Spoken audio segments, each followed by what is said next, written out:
AB5 ನ್ಯೂಸ್ಗೆ ಸ್ವಾಗತ. ನಾನು ಶಶಿ. ದಿನಾಂಕ 13/9/2021 ಆಲ್ಮೇಲ್ ಪಟ್ಟಣದಲ್ಲಿ ನಡೆದಿರುವ ದೆಹಲಿಯಲ್ಲಿ ಮೊನ್ನೆಯ ದಿವಸ 26/9/2021 ಸಿವಿಲ್ ಡಿಫೆನ್ಸ್ ಅಧಿಕಾರಿಯಾಗಿ ಸೇವೆ ಸಲ್ಲಿಸುತ್ತಿರುವ ಸಹೋದರಿ ಸಾಬಿಯಾ ಉರ್ಫ್ ಮೇಲೆ ಅತ್ಯಾಚಾರ ನಡೆದಿರುವ ಬಗ್ಗೆ ಹತ್ಯೆ ಪ್ರಕರಣದ ಆರೋಪಿಗಳಿಗೆ ಕಠಿಣ ಶಿಕ್ಷೆ ಒಳಪಡಿಸಬೇಕೆಂದು ಜಮಾತೆ ಉಲೇಮಾ ಹಿಂದ್ ಮತ್ತು ಸಮಸ್ತ ಗ್ರಾಮಸ್ಥರು ಸೇರಿದಂತೆ ಹಲವು ಸಂಘಟನೆಗಳು ಉಪವಿಭಾಗ ಔರಾದ್ ಅವರಿಗೆ ಮನವಿ ಸಲ್ಲಿಸಲಾಯಿತು.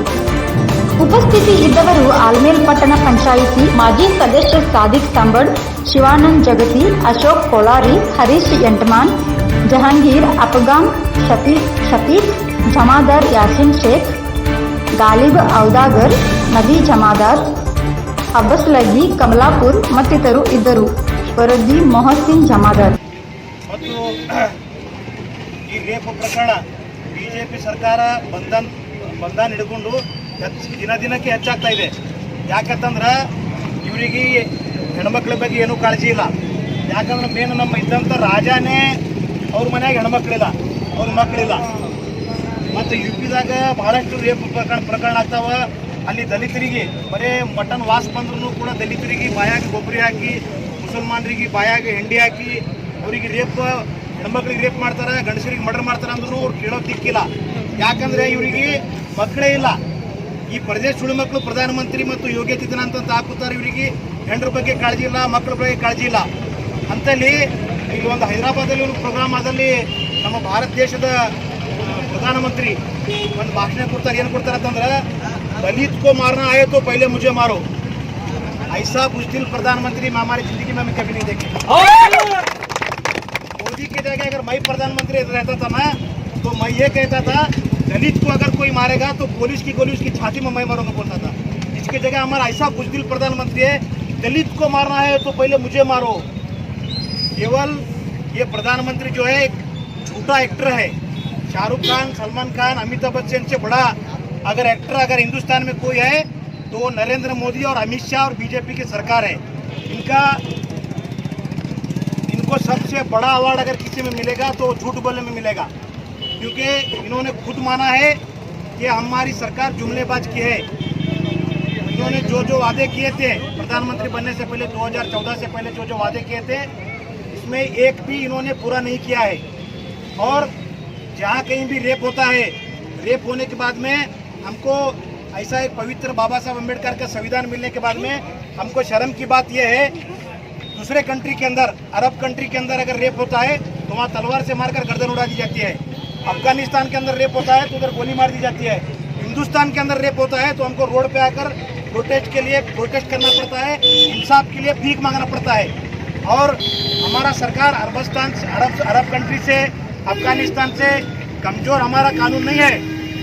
कानून को चलाने वाले जो है, सरकार जो है, प्रधानमंत्री जो है, गृह मंत्री जो है, ये कमज़ोर है. और इनको कोई फ़र्क नहीं पड़ता, क्योंकि इनके घर में बेटी नहीं है. ना योगी की बेटी है, ना नरेंद्र मोदी की बेटी है. इनको बलात्कार से कुछ फ़र्क नहीं पड़ता. अगर बलात्कार रोकना है तो सबसे पहले हमारे घर से हमारी शुरुआत करना पड़ेगा. अगर हम प्रोटेस्ट करते हैं, प्रोटेस्ट करना पड़ता है ये इंसाफ के लिए. अगर तुम सजा देते, जल्द से जल्द सजा देते, तो हमें प्रोटेस्ट करने की जरूरत नहीं पड़ती. एक रेप होता है दिल्ली के अंदर, उसके बाद सडनली 2-4 दिन के अंदर मैसूर के अंदर गैंग रेप होता है. उसके बाद सडनली फिर 2 दिन के अंदर हैदराबाद के अंदर एक 6 साल की बच्ची का रेप होता है. आज हम जो ये राबिया के लिए जो स्ट्राइक कर रहे हैं, ये सिर्फ राबिया के लिए नहीं है. ये जो मैसूर के अंदर जो रेप हुआ उसके भी खिलाफ है. ये हैदराबाद के अंदर जो रेप हुआ उसके भी खिलाफ है. और हमारा सबसे कहना यह है कि ऐसी सरकार अगर बनती जाएंगी तो बलात्कार बढ़ता जाएगा, डकैती बढ़ते जाएगी, चोरी बढ़ते जाएगी, दलितों के ऊपर, मुसलमानों के ऊपर अत्याचार, अन्याय जो है, ऐसी सरकार बनेगी, ऐसी भ्रष्ट सरकार जो बनेगी तो अत्याचार गरीबों पर, रैतों पर. और अभी किसान जो है 8 महीने से बैठे हैं, 700 से ज़्यादा किसान मर गए हैं, उसके बारे में भी इनको कोई काळजी नहीं है. मेरा कहने का मतलब ये है, ये जो सरकार है कि ना ये रईत के पर में है, ना औरतों के हित में है, ना मुसलमानों के हित में है, ना दलितों के हित में है, ना गरीबों के हित में है. अगर हमको ऐसा रोकना है तो हमारे वोट के अधिकार से, जो बाबा साहब अम्बेडकर ने हमको जो अधिकार दिया है वो वोट के अधिकार से ऐसी भ्रष्ट सरकार, ऐसी रेपिड सरकार को अगर उखाड़ के फेंकेंगे, तब हमारी माँ बहनें हिंदुस्तान के अंदर सेफ रह सकती है, मुसलमान सेफ रह सकते हैं और दलित सेफ रह सकते हैं, गरीब सेफ रह सकते हैं। अगर हम फिर आज स्ट्राइक करें, फिर कल जाकर हम जो वोट जो है बीजेपी को वोट देने का काम करेंगे, तो फिर यही सरकार आएगी, फिर हमको रोड पे ही प्रोटेस्ट करना पड़ेगा, हमको होराट के सिवा दूसरा कोई रास्ता नहीं रहेगा। और इससे पहले जो कश्मीर के अंदर आफिफा का जो रेप हुआ था, रेप के खिलाफ में तमाम लोग स्ट्राइक कर रहे हैं। जिनको रेप के केस में अरेस्ट किए थे उनको अरेस्ट करें, जिनको अरेस्ट किया उनको छोड़ने के लिए 3 केंद्रीय मिनिस्टर पुलिस स्टेशन को जाके स्ट्राइक किए।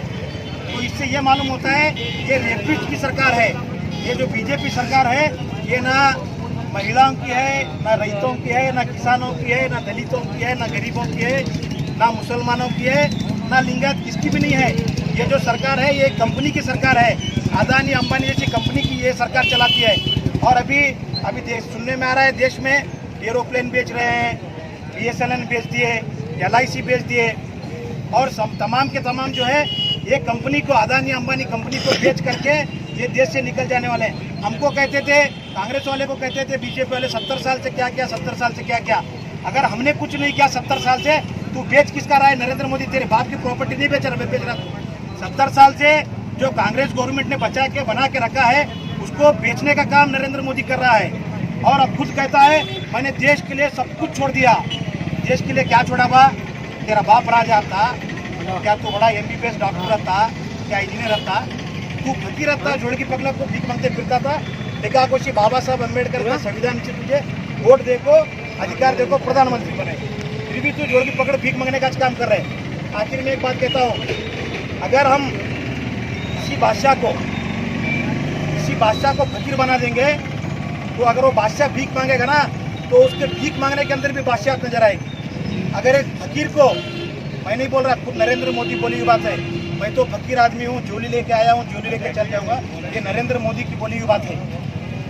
अगर एक फकीर को हम बादशाह बनाएंगे तो उसके बादशाहत में भी फकीरियत नजर आएगी। ये उसकी गलती नहीं है, हमारी गलती है।